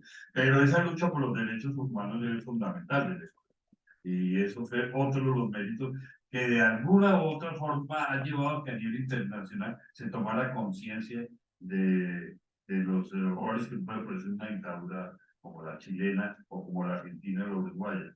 Y entonces ahí está también una tarea enorme del proceso político chileno. Francisco, mira, para ir redondeando, una de las cosas que están ocurriendo actualmente en el mundo, Estados Unidos, Brasil, ¿cierto? Incluso Chile, el ascenso de la extrema derecha, ¿cierto? Está entrando en una espiral negacionista, en una espiral, digamos, por decirlo así, que no quieren desconocer los hechos, ¿ya? Y que incluso están reconocidos en los procesos judiciales. Acá está la Comisión Vález, ¿cierto? Hay una serie de informe rating, una serie de informes, ¿cierto? Que donde se establecen que los hechos ocurrieron, los detalles, etc. ¿Qué le dirías tú a las nuevas generaciones la significancia de, digamos, de conmemorar, de hacer memoria de estos 50 años del golpe de Estado en Chile? Tú me has mencionado varios más, digamos, de que América Latina era un búnker militar en los años 70, ¿cierto? Los golpes militares. Sí, sobre todo el Cono Sur, sobre todo el Cono Sur. ¿Cierto? Sí. ¿Qué le diría a las nuevas generaciones que han sido, que están quizás que no le ha llegado mucha información a las generaciones de estudiantes, particularmente estudiantes de sociología, que los vamos a tener hoy día, los tenemos hoy día, digamos, en este digamos, foro, hacer memoria? ¿Cuál es el valor, digamos, de la memoria histórica para darle realce a la defensa de los derechos humanos y yendo más allá a la democracia? Yo diría así sintéticamente. Primero, la justa causa de buscar en América Latina transformaciones estructurales. Incluso voy a decir transformaciones revolucionarias. Eso sigue siendo tan vigente como el siglo pasado. Dos, importantísimo preguntar por la constitución del bloque popular o el sujeto revolucionario capaz de impulsar esas transformaciones. Tres, que la lucha de clases no ha desaparecido. Que a pesar de los que neoliberalismo y todas estas fragmentaciones y todas estas subjetividades muchas veces muy frágiles, de todas maneras hay condiciones objetivas que ameritan transformaciones profundas, pero en la razón de que el discurso incorpore también las demandas de las nuevas subjetividades. Entonces es un proceso de modernización, digámoslo así, de universalización de la política, ¿no? Cuatro, y esto es otra cosa fundamental, que en situaciones extremas las clases dominantes apelan a la violencia y la justifican, y que solo en condiciones parciales aceptan ciertos juegos, ciertos equilibrios, mientras que no cambien las cosas estructuralmente. Es decir, un poco aceptan cierta cuota de gatopartismo, que cambie todo un poco para que en el fondo no cambie nada. Pero en las situaciones extremas, las élites dominantes en América Latina apelarán a prácticas fascistas. Y los ejércitos latinoamericanos han hecho eso, y son eso es lo fundamental. Ahora, voy a otros dos puntos fundamentales. La enseñanza del pueblo chileno de ustedes, y muchos que me escuchan que no hayan nacido, es la dignidad del pueblo chileno. El mayor mérito de Allende es morir dignamente, incluso, como lo dijo García Márquez, defendiendo instituciones mundiales, defendiendo la legalidad constitucional chilena, y sin embargo Allende muere a sabiendas de que moriría para sentar un precedente moral. La dignidad del pueblo chileno que resistió en los cordones industriales, que hizo la Junta de Abastecimiento, que hizo la toma de tierra, esa dignidad es patrimonio de América Latina y de la humanidad. Pero a razón de que no se olvide la historia, porque hay esa dignidad quiere ser borrada y desconocida por sectores, como me nombraste, sectores de la negacionistas, que minimizan los hechos y fundamentalmente quieren arrebatar el patrimonio fundamental de la lucha digna contra un mundo injusto, y ellos quieren dar por sentado todo lo contrario, que el modelo liberal, que la mayor individualidad, que la mayor iniciativa privada es la garantía de la felicidad, echando por borda las profundas desigualdades estructurales en nuestra América Latina. Entonces, Allende vive en la lucha del pueblo chileno, pero tenemos que aprender del pasado para corregir los errores, pero también para definir que las grandes transformaciones que necesita América Latina que no bajan gobiernos progresistas que hacen reformas importantes. Ahí estamos en un gobierno que por primera vez está haciendo reformas, pero necesitamos, sí, voy a decirlo en términos granchianos, construir un bloque popular hegemónico que sea capaz de convertirse en clase dirigente y hacer las transformaciones democráticas de modernidad y de justicia social que América Latina necesita. Ese es el sentido de Chile. Por eso Allende está vivo, debe seguir vivo en la lucha de todos los latinoamericanos y latinoamericanas en este momento. Muchísimas gracias, Francisco. Vamos para.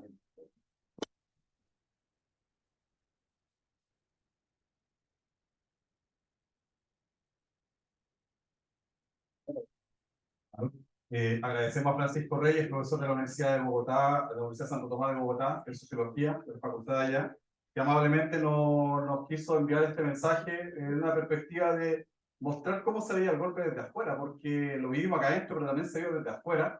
Y bueno, había otros colegas, pero por cuestiones de tiempo no se pudo. Y bueno, le mando un saludo a Francisco, que estamos grabando esto, me pidió el video y todo, porque quería participar y bueno, de alguna u otra manera lo está haciendo. Bueno, para proseguir, la profesora Caria tuvo que salir por aquí a dejar a nuestra invitada, digamos, que se tenía que ir a la clínica. Yo tengo el honor ahora de presentar a nuestro último invitado hoy día, que es el doctor Manuel Antonio Baeza, que le pido por favor que pase para acá. Manuel también es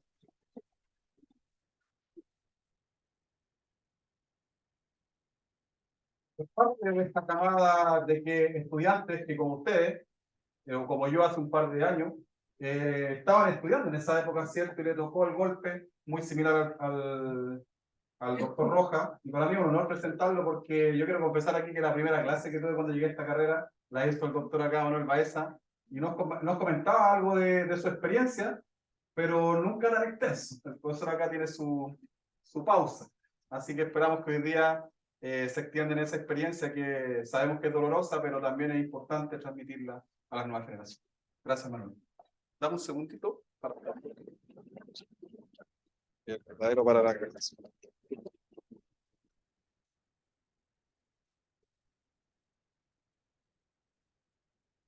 Puede ser por acá.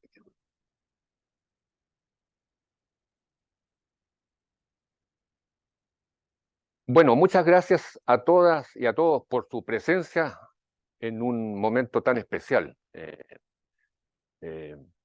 Por una organización de un evento como este forma parte de lo que yo rescataría, la ritualización de la memoria. Ritualizar los hechos de la memoria. 50 años. 50 años, parece mentira. 50 años de desaparecido, 50 años de muerte, 50 años de negacionismo, 50 años de violaciones de derechos humanos. ¿Durante cuánto? Durante 17 años. ¿Qué país era ese? Parece mentira. Pero lo que no es mentira, es precisamente el ejercicio necesario de la memoria. La memoria tiene que ser una memoria activa, tiene que ser una memoria que trabaja, una memoria que se mueve, siempre, que llama a la reflexión. Tuve el gusto años después, muchos años después, de traducir un texto de un gran sociólogo, Maurice Halbach, que se llama Los marcos sociales de la memoria. Los marcos sociales. Halbach, para quienes no lo conozcan, murió en Auschwitz, en la última parte de la Segunda Guerra Mundial. Los marcos sociales de la memoria. Y Halbach dice que la memoria individual se confunde, se fusiona con la memoria colectiva. Esta memoria activa que yo llamo es precisamente este diálogo que uno tiene, que el individuo tiene con la sociedad y la sociedad con. Por lo tanto, voy a partir desde mi propia experiencia y la voy a mezclar, porque la conclusión que haré tiene que ver precisamente con ese acto de reflexión que acompaña mis 21 años de exilio.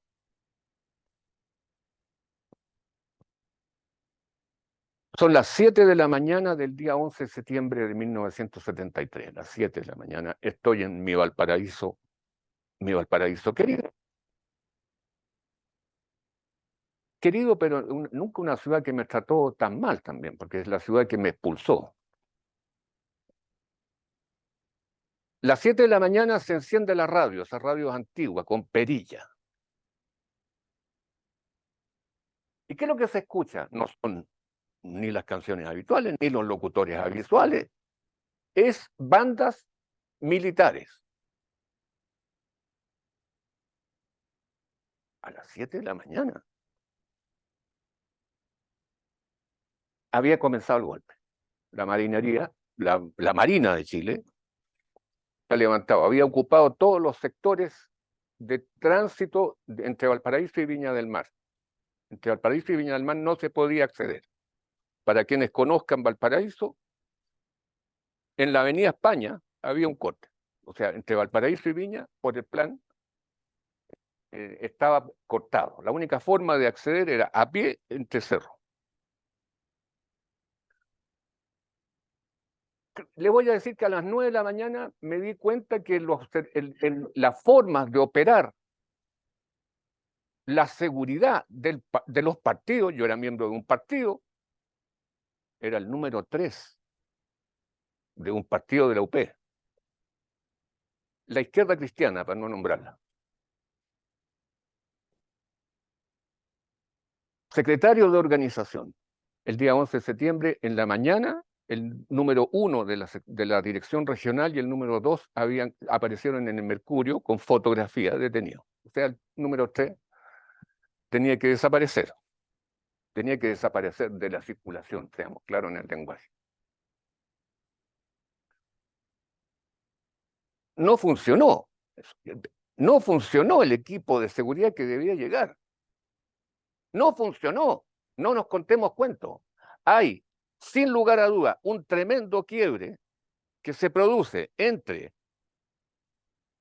la retórica y la práctica política. La retórica y la práctica política. Por lo tanto, el tema de la revolución es un tema demasiado serio para que la revolución lo arrastre hacia un voluntarismo que nos llevó por el descalabro. No las voy a analizar acá, un listado de formas de autocrítica de la izquierda,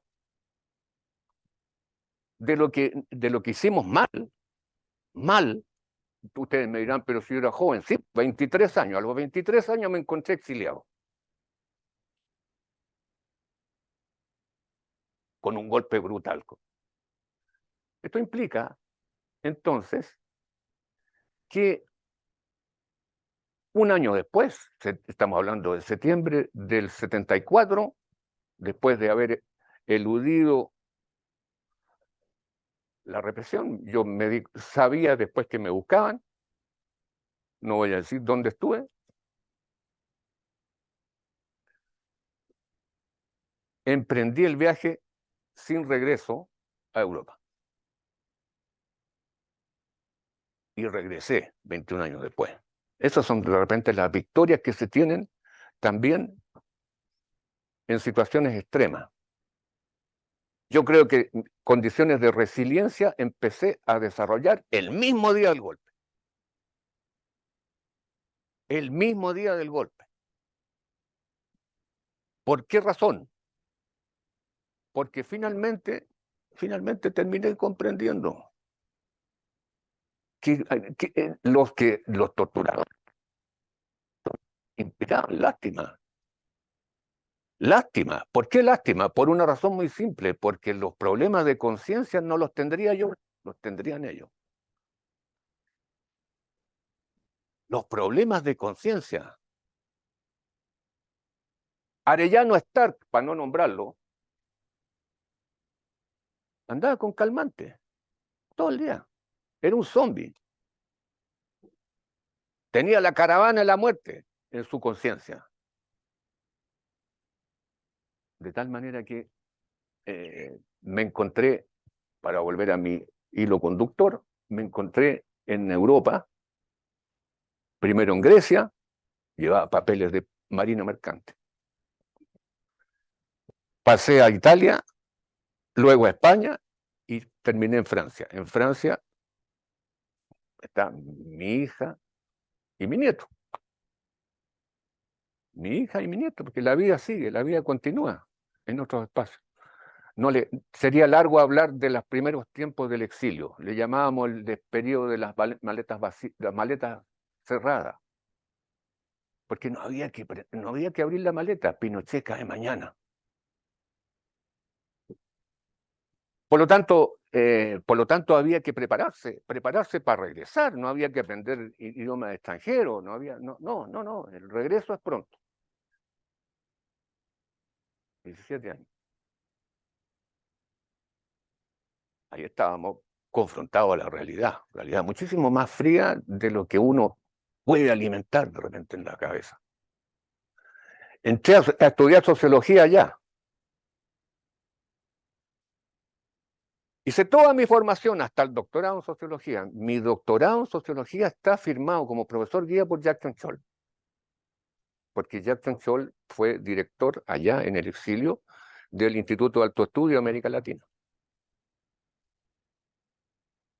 Jackson Scholl, un hombre muy querido, un tipo de una gran inteligencia, gran recuerdo para él. ¿Por qué estudiar sociología? Me dirán ustedes. Porque esperaba yo hacer una reflexión sobre lo que nos habían pasado. Una reflexión distinta a la reflexión que se hacía al interior de un partido. Quería utilizar medios científicos para volver a observar lo que nos había acontecido. Creo que el objetivo está logrado, descubrir a Weber, descubrir a Bourdieu, descubrir la gran sociología. Fue mi bálsamo, mi renovación de la conciencia en el sentido, renovación de la conciencia, en el sentido de la capacidad de análisis, de la autoobservación. Y esa se reúne finalmente, para no alargar y que hagamos más bien diálogo, se reúnen tres ideas centrales que son el leitmotiv de este encuentro. Uno, la memoria colectiva. La memoria colectiva, la memoria. Pinochet dice en algún momento, dice, derechos humanos. Hay algo que le provocaba irritación, es que hablaran de derechos humanos. No sé por qué.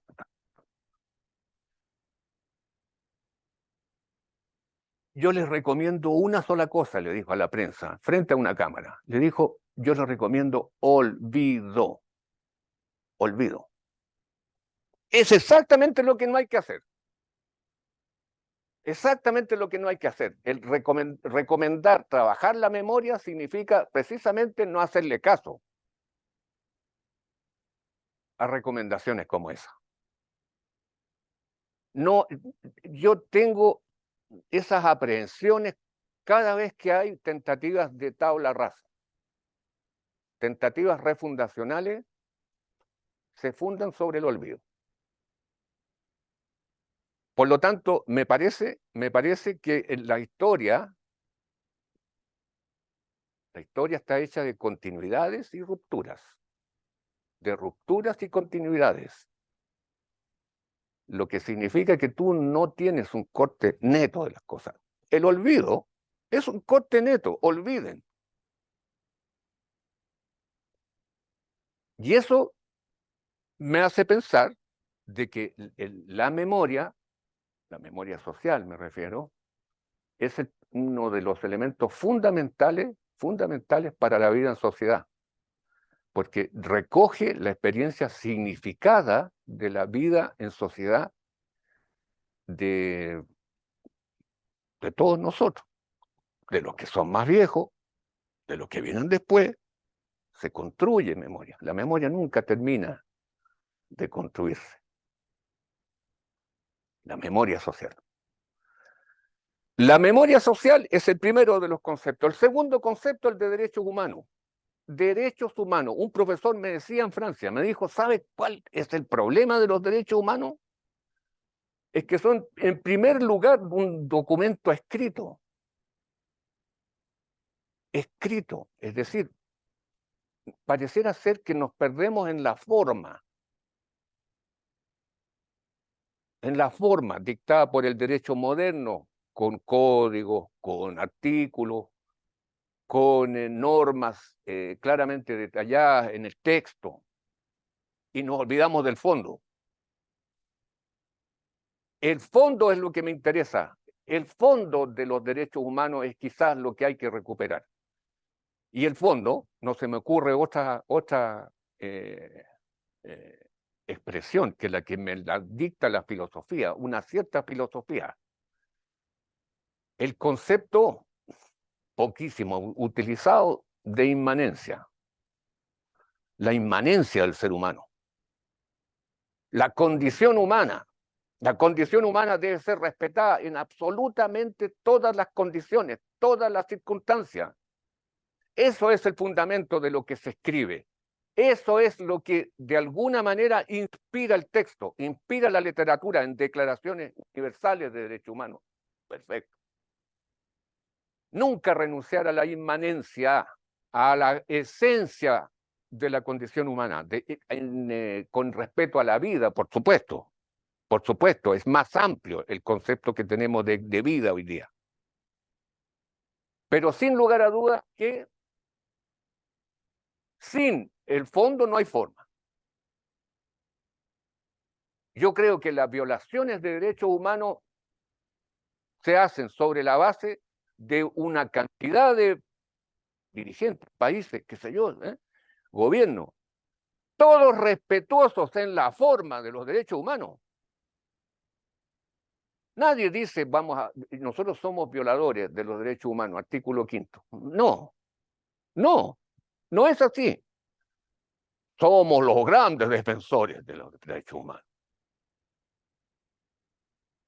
Reclámenle sobre la base del... denunciemos lo que está detrás de esto, la forma práctica, efectiva de respeto de la condición humana. Y el tercer y último, para no alargar más, es el concepto de democracia.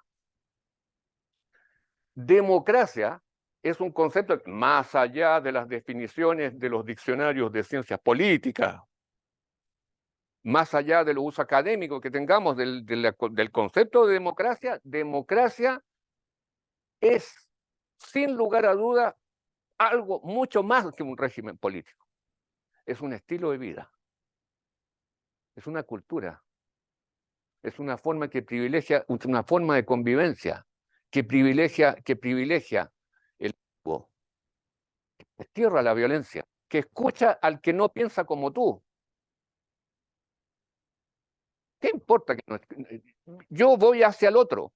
Eso es búsqueda de empatía. De esa manera se construyen sociedades más amables.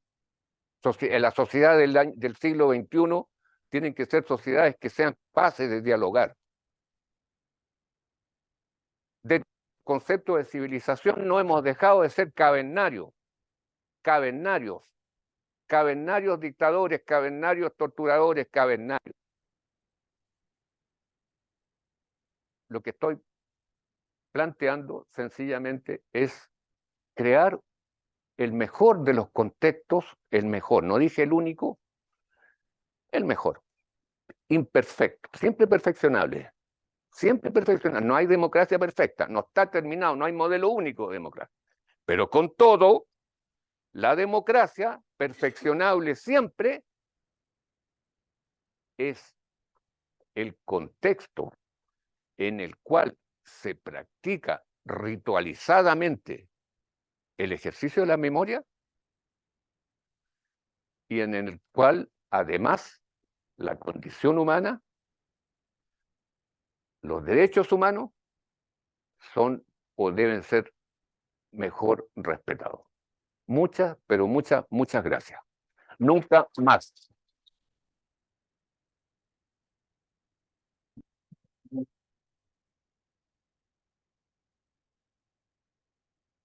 Sin duda emocionante escuchar el testimonio de una persona tan sabia, podríamos decir. Yo le digo que es parte del patrimonio del departamento. Y no queremos que se juegue. No sé si se podrá, pero lo digo abiertamente. Bueno, dejo abierto el micrófono. Consultas, reflexiones al profesor. A propósito de que sea jubilar, aprovechen el tiempo de acá. Muy buenas tardes. Me parece a mí, con respecto ahora a los 50 años del golpe de Estado, que hay un desafío, se mencionaba esto del negacionismo y todo eso, y uno escuchaba, por ejemplo, a la clase política, sobre todo los sectores de la derecha, que claro, decían en documentos, condenamos los derechos humanos, pero en ningún momento mencionaban la palabra ni golpe de Estado, ni dictadura, y le siguen atribuyendo un rol ideológico a los militares, ¿no? Como de salvación, y se legitima de esta forma como la lógica de atacar al enemigo interno, ¿cierto? Entonces, a mí me parece que, por lo que usted dijo de Pinochet, me parece que hay una especie de lógica, además de larga duración, que permanece en el tiempo en la clase política y que de alguna manera llega a los sectores o a algunas partes de los sectores populares, y eso ataca al ejercicio de la memoria. Entonces yo me preguntaba desde su visión cómo se podría efectuar este desafío de superar este discurso que es hegemonizado desde un punto de vista de la política bien importante, bien marcado. Muchas gracias. Vamos respondiendo. Sí, porque la parece sustantiva. Mira, voy a hacer una declaración brutal para de alguien. No va a haber nunca una sola lectura de lo que pasó en Chile. No, porque con buenos o malos argumentos, unos dirán, qué sé yo, imagínese usted lo que significaba la UP, y entonces, por otro lado, mire usted lo que significa la dictadura, que es lo que decimos nosotros. Entonces, el tema es la convivencia, no, la coexistencia de tres lecturas de lo que tú quieras. Va a haber que aprender a vivir con eso. Aprender a vivir con eso. No, salvo que tú momento de fuerza, no hablo de la fuerza del arma de fuego, estoy hablando, qué sé yo, de algún tipo de censura o lo que fuere, los dos discursos o los tres discursos van a estar siempre ahí. En mis tiempos de estudiante en Francia salió un libro sobre repensar la Revolución Francesa. Repensar la Revolución Francesa. Revolución Francesa contada por no desde Robespierre, contada desde los familiares que recibieron, qué sé yo, los pedazos de cuerpo de la guillotina. Soy medio brutal en el discurso, pero es que también es historia. Son las historias. Las historias. Entonces, entre esas historias, el modo de convivencia será sencillamente una especie de relación con miras a compromisos parciales sobre ciertas cosas. Por ejemplo, cuando regresé a Chile, yo estuve prohibido 10 años de volver a pisar este país, se hablaba de pronunciamiento militar, el pronunciamiento militar, o sea, como si alguien lo hubiera llamado a pronunciarse.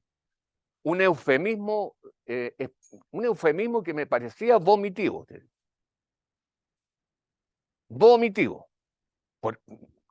No es un pronunciamiento, nadie nos llamó, etcétera, etcétera. Entonces, fíjate que se ha avanzado, no se puede decir que no haya cambiado nada. Ahora admiten el golpe de Estado. Es que hubieron excesos. ¿No será un exceso hablar de exceso? Yo creo que sí, por supuesto. Pero la evidencia empírica es la que finalmente la que permitirá, de alguna manera, la legitimidad de un discurso sobre otro. Legitimidad de discurso. No hablo de supresión de discurso. Legitimidad de discurso. Legitimidad histórica, legitimidad social. Espero dar por respondida tu pregunta.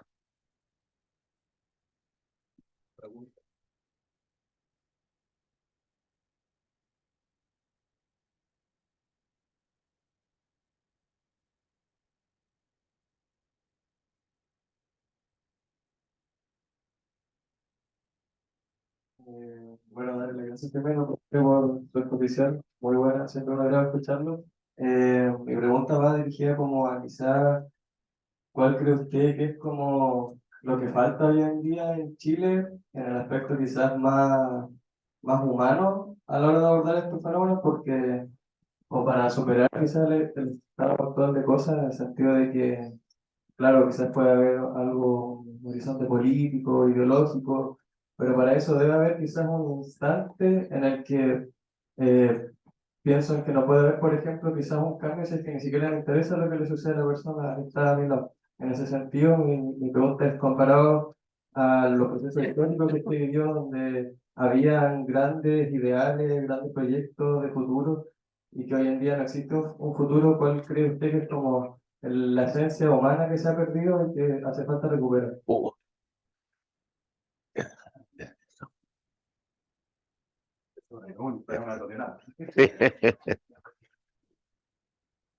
Voy a tratar de retomar tu pregunta, que tiene un montón de vértices. Yo creo fundamentalmente que el factor educación, el factor formación, el factor educación cívica incluso, el factor cultura política, es sustantivo.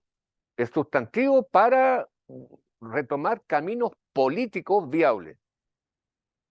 Caminos políticos viables, fíjate. No se trata de levantar solamente sueños. Yo también los tuve. Pero creo que hay que evitar derramamientos de sangre. Hay que evitar guerras civiles. Hay que evitarlo. En ese sentido, el valor democracia y todo lo que dije antes tienen un peso sustantivo. No es algo dicho al azar. En ese orden de cosas, el conversar, el saber analizar, no ideologizar a la sociología, pero que la sociología aporte a la cultura política. Eso me parecería un salto prodigioso, ayudar a leer la realidad, una realidad que pareciera escapársenos y que de repente, qué sé yo, me la termina contando un farandulero. Eso me parece sustantivo, me parece a la base de cualquier transformación profunda de la sociedad. Espero haber recogido parte de tu pregunta. Bueno, siendo las 6 de la tarde, queremos agradecer a Manuel Antonio por habernos compartido un trocito pequeño de su experiencia, de su vida, de sus miradas, con un gran aplauso también. A ustedes.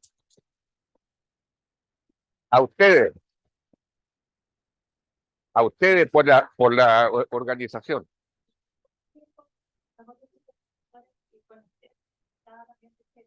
Queremos darle un recuerdito también grabado con un Oh, qué lindo, qué lindo. Gracias. Muchas gracias a ti. A usted, profe. Muchas gracias.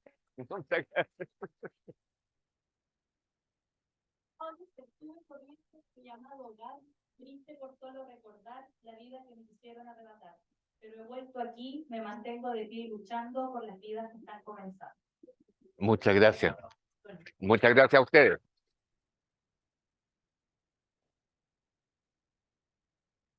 Esta parte del conversatorio Me estoy yendo con él. nos acompañan por 10 minutos a la caminata a la romería hasta la entrada de la facultad.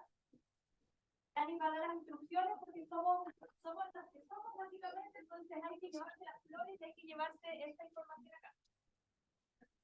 Buenas tardes, los invito a todos, por favor, a que tomen las flores que están en los costados de los asientos y las imágenes que están aquí adelante. Nos vamos a ir a...